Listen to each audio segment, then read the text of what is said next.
کہ بادشاہ کے ساتھ گھوڑا سر پر دوڑ رہا ہے، سب اسے بچانے کے چکر میں دوڑ پڑے، جلاد ہو کہ سپاہی ہو کہ وزیر ہو، گھوڑا کسی کے قابو میں نہیں آتا۔ جب مولا تعالیٰ تدبیر فرماتا ہے تو کس کے قابو میں آیا؟ اتنا دوڑایا کہ اس کا بھیجا باہر نکل آیا، چنگیز کا سر ٹکراتے ٹکراتے بھیجا باہر آ گیا، جب تک وہ دم نے توڑ دیا گھوڑا کسی کے ہاتھ میں نہیں آیا، اور اس کے بعد لوگوں نے قابو میں کیا، دیکھا تب تک تو اس کا خاتمہ ہو چکا تھا۔ اس بوڑھے میاں نے کہا میں نے سچ کہا تھا، اللہ اب بھی ہے۔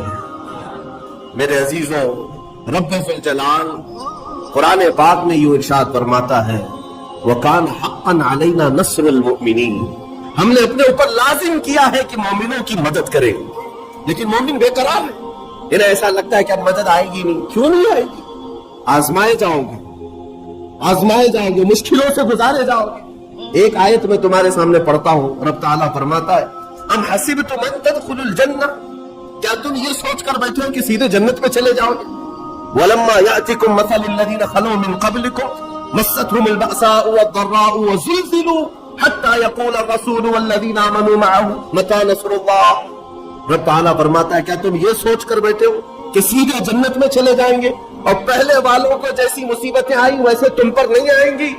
ان پر ایسی مصیبتیں آئیں کہ وہ ہلا دیے گئے تھے، ہلا دیے گئے تھے، یہاں تک کہ صحابہ نے یہ تک پوچھا تھا رسول سے کہ اے اللہ کے نبی کب آئے گی اللہ کی مدد؟ متى نصر اللہ، اللہ کی مدد کب آئے گی؟ اللہ فرماتا ہے ان نصر اللہ قریب، آگاہ ہو جاؤ اللہ کی مدد بہت قریب ہے، بہت قریب ہے۔ آپ کیا سمجھتے ہیں رسول پاک صلی اللہ تعالیٰ علیہ وسلم مدینے میں بیٹھ کر کے اگر ہاتھ اٹھاتے تو کیا رب تعالیٰ آپ کی دعاؤں کو رد کرتا؟ حضور پاک صلی اللہ تعالیٰ علیہ وسلم کو واپس لوٹایا جاتا؟ نہیں، لیکن بیٹھ کر دعا کرنے کی بجائے وہ محمد عربی صلی اللہ علیہ وسلم رمضان کے مہینے میں 313 نہتے لوگوں کو لے کر صحرا میں چلے آ رہے ہیں، پیروں میں آبلے پڑے ہیں، نہ پانی ہے نہ کھانا ہے، نہ تیروں میں ترکش ہے نہ گھوڑے سواری کے ہیں، کچھ نہ ہو کر یہ کیسے صحابہ چل پڑے؟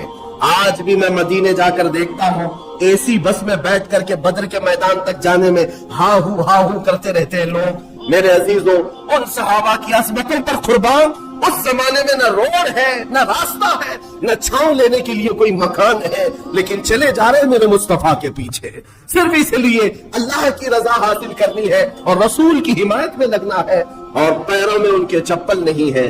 اور آج اگر آپ عرب کی سرزمین پر تپتے ہوئے صحرا میں ایک منٹ کے لیے میں کہتا ہوں ننگے پیر کھڑے ہو جاؤ، پھر بتانا تمہارے تلوے نہ جلے تو مجھ سے پھیرنا، تلوے جل جائیں۔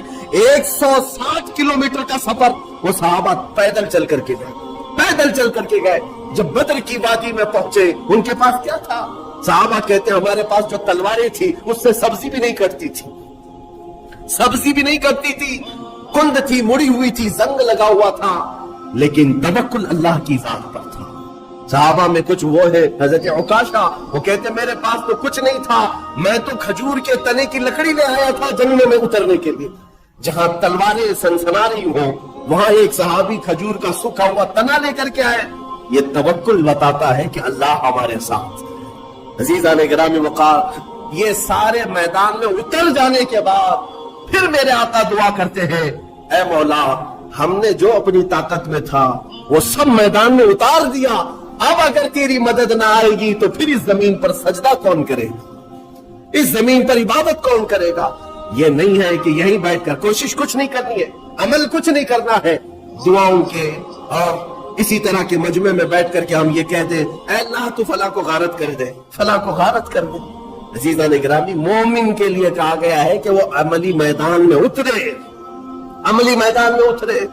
صرف اور صرف یہاں بیٹھ کر مشورے کرنے سے نہیں ہوتا، اپنے آپ کو تبدیل کرو، اپنے آپ کو تبدیل کرو۔ قرآن تمہیں بلا رہا ہے، تم پہلے اسلام میں پورے کے پورے داخل ہو جاؤ، تمہارا چہرہ اسلامی لگے، تمہارا رہن سہن اسلامی لگے، ظالموں کو اپنے ظلم کے انجام تک پہنچانا یہ میرے مولا کی شان۔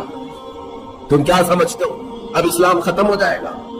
جو حالات دکھ رہے اسلام ختم ہو جائے گا، ڈرنے کی کوئی ضرورت نہیں۔ اس سے سخت حالات اس سے قبل بھی آئے، اور ایسے حالات آئے کہ اس وقت کسی کے پاس کوئی اسباب نہیں تھے۔ بغداد کے حالات ہم نے دیکھے، جب ہلاکو وہاں پر پہنچا تھا تو جانتے ہیں آپ اس نے اتنے قتل کیے کہ ایک اذان دینے والا تک نہیں رہ گیا۔ وہ بغداد معلیٰ کو ایسا تباہ و برباد کیا۔ اس زمانے میں کچھ علماء کو قید کر کے لایا، اور جانتے ہیں دربار میں مزہ لینے کے لیے اس تتاری بادشاہ نے ایک عیسائی پادری کو بلایا اور کہا کہ ان کے نبی کی شان میں گالیاں دیں۔ وہ گالیاں دینے لگا۔ بڑے دربار میں جو مسلمان قیدی تھے، علماء تھے، ان کے ہاتھ زنجیروں سے پیچھے بندھے تھے، وہ زمین پر اوندھے منہ لیٹے تھے، گالیاں دی جا رہی تھی رسول پاک کی شان میں۔ کون ہے وہاں پر جواب دینے والا؟ بغداد کو تو قتل کر دیا گیا، جو بچے ہیں ان کو قید کر کے زمین پر ڈالا گیا۔ کون ہے بتاؤ؟ اسلام کی اس نیا کو لے کر کون چلے گا؟ ان ظالموں کی ہرزہ سرائی کے خلاف کون بولے گا؟ کوئی نہیں تھا، میدان میں کوئی تھا ہی نہیں۔ لیکن رب ذوالجلال کے فیصلے الگ ہیں۔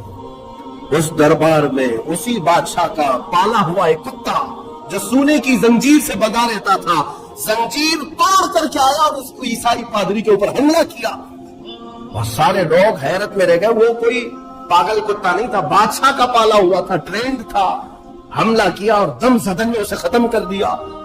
اس وقت علماء جو قید تھے، مومنین قید تھے، اللہ کا شکر بجا لاتے ہوئے ان کی زبانوں سے یہ کلمہ نکلا، اے مولا تیرے فیصلے عجیب ہے، جب تو دین کی حفاظت اور اپنے رسول کی عزت کی حفاظت کرنے پر آئے تو کتوں کو بھی تو محافظ بنا دیا کرتا۔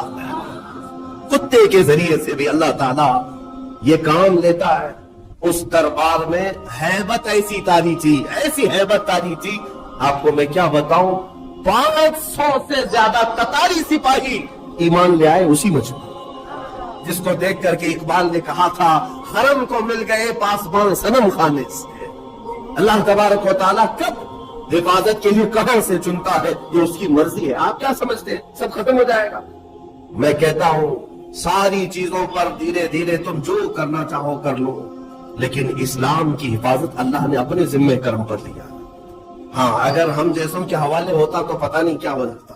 قرآن کی حفاظت اللہ نے اپنے ذمہ پر لیا ہے۔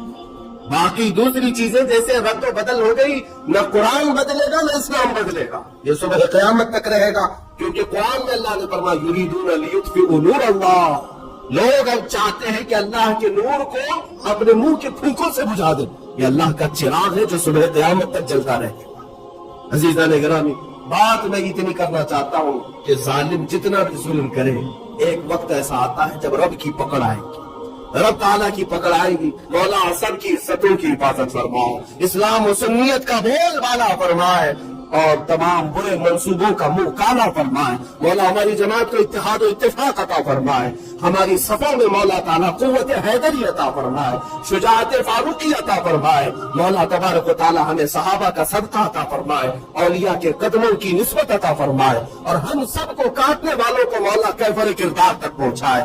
وآخر دعوانا الحمدللہ رب العالمین۔